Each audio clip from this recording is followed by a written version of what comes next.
रात को अगर लेग्स में पेन आ रहा है तो अपन लोग डिस्कस कर सकते हैं कि क्या परेशानी आपको हो रही होगी। अब रात को एक तो बहुत ही इनकैपेसिटेटिंग फीलिंग होती है, ऐसी फीलिंग होती है कि अब मैं क्या करूं, अब तो रात हो गई, लोग मेरे साथ नहीं हैं, जो साथ वाले हैं वो सो रहे हैं, इस वक्त तो डॉक्टर भी नहीं मिलेगा और दर्द है लेकिन इतना भी नहीं है कि मैं इमरजेंसी जा पाऊँ, या फिर मेरे पास संसाधन और मीन्स नहीं है कि मैं इस वक्त इमरजेंसी में जाके इलाज करा पाऊँ, या फिर मैं इलाज कैसे कराऊँ, हर रोज़ का ये प्रॉब्लम हो गई है।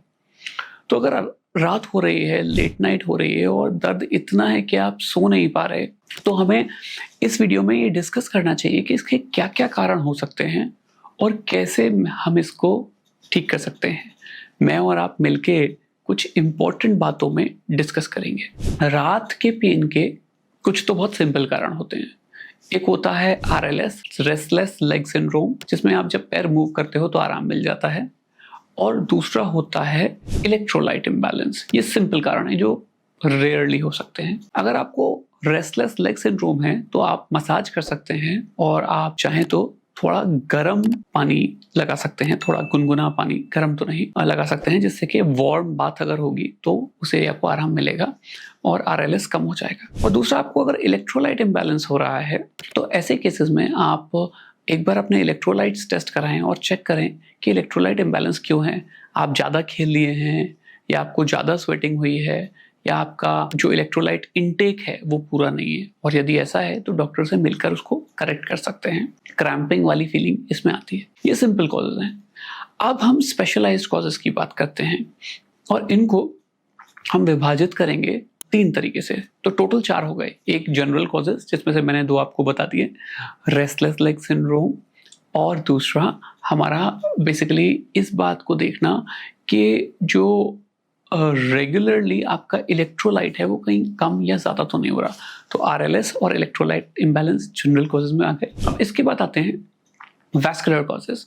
वैस्कुलर कॉजेज में बेसिकली क्या होता है, पेरिफेरल आर्टीरियल डिजीज या फिर पेरिफेरल वीनस इनसफिशिएंसी होने लगती है। इसमें क्या होता है कि आपकी जो आर्टरी और वेन्स हैं उनमें ढंग से ब्लड का चहल पहल नहीं हो पाती, और जैसे ही पेशेंट एक पोजीशन में रहता है तो उसको दर्द चालू हो जाता है। ऐसे केसेस में कई बार स्किन पे डिस्कलरेशन दिखाई देता है। जो स्किन होता है उसका रंग पेल या गंदा दिखाई दे सकता है।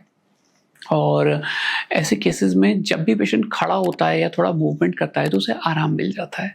तो पेरिफेरल आर्टेरियल डिजीज या पेरिफेरल वीनस इनसफिशिएंसी या इस तरह का कुछ भी अगर आपको हो रहा है तो एक बार अपने आप को एंडोवैस्कुलर डॉक्टर से मिलना चाहिए, क्योंकि ये दिक्कत का इलाज करना इम्पॉर्टेंट है। इसके बाद अगर मैं बात करूं तो फिर आते हैं न्यूरोलॉजिकल कॉजेस या फिर नसों से रिलेटेड कॉजेस। अब इसमें क्या होता है कि अगर आपको कोई नस दब गई है तो L3, L4, L5 या S1 एरिया में अगर कोई स्लिप डिस्क है तो उसका दर्द आपको आ सकता है, स्पेशली अगर आप सीधे सो रहे हैं तो। और ये बहुत ही दुखद दर्द होता है, ये आपको सोने नहीं देता। स्लिप डिस्क के पेशेंट को बहुत मुश्किल पोजीशंस में नींद आ पाती है। कभी उसको पिलो लगाना पड़ता है, कभी उसको करवट लेनी पड़ती है, कभी वो नीचे पैरों के नीचे तकिया लगा के सोता है, कभी टेढ़ा सोता है, और कभी बार बार रात को जगता है। तो स्लिप डिस्क अगर ज़्यादा हो गई है, स्पेशली लंबर स्पाइन में, तो पेशेंट को बहुत ज़्यादा दर्द होता है। माइंडेड मैं ये भी इस पॉइंट पे बताना चाहता हूँ कि अगर आपको गर्दन में स्लिप डिस्क हो गई है तो पूरे हाथ वाले एरिया में दर्द आ सकता है। जो पूरा हाथ है इसमें दर्द आएगा और ये दर्द आपको परेशान कर सकता है। स्लिप डिस्क गर्दन की हो चाहे कमर की, आपको दर्द दे सकती है और वो सोना दुश्वार कर देती है और बहुत ही दुखदाई होती है। आप सो नहीं सकते, आप चल नहीं सकते, आप बैठ नहीं सकते। तो अगर ऐसा हो रहा है मेरे दोस्त, तो इसके लिए आप अपने डॉक्टर से मिलें, और अगर वो आपको रेकमेंड करते हैं तो प्रीगाबालिन की कुछ गोलियां आती हैं, कुछ एंटी इन्फ्लेमेटरी ड्रग्स आती हैं। डॉक्टर से प्रिस्क्रिप्शन लेके इन दवाइयों को लें और इनसे आपको सोने में भी आराम मिलेगा और आप ठीक होने लगेंगे। हालांकि मैं ये बताना चाहता हूँ कि यदि आपको स्लिप डिस्क हद से ज़्यादा है और ये दवाइयों, फिजियोथेरेपी, एक्सरसाइज या इंजेक्शन से कंट्रोल नहीं होने वाला, तो हो सकता है आपके डॉक्टर आपको endoscopic spine surgery, microscopic spine surgery या स्पेशल केसेस में ओपन स्पाइन सर्जरी बताएं। तो दिक्कत जितनी है इलाज उसके हिसाब से किया जाता है। न्यूरोलॉजिकल केसेस में और भी कुछ कारण होते हैं। दूसरी होती है डायबिटिक न्यूरोपैथी, जिसमें डायबिटीज जिन लोगों को बहुत समय से होती है या फिर जिनकी डायबिटीज अनकंट्रोल्ड होती है, उनको पैर में सुन्नाहट, झन्नाहट, कमजोरी आने लगती है और ये डायबिटीज की ज्यादा रहने की वजह से नसों का मरना होता है। ऐसे केस में आपको डॉक्टर साहब से मिलके, जो आपके डायबिटीज के डॉक्टर हैं, आपको बहुत ही स्ट्रिक्ट डायबिटिक कंट्रोल पे ध्यान देना पड़ेगा। और ये शॉर्ट टर्म नहीं, ये लॉन्ग टर्म काम है।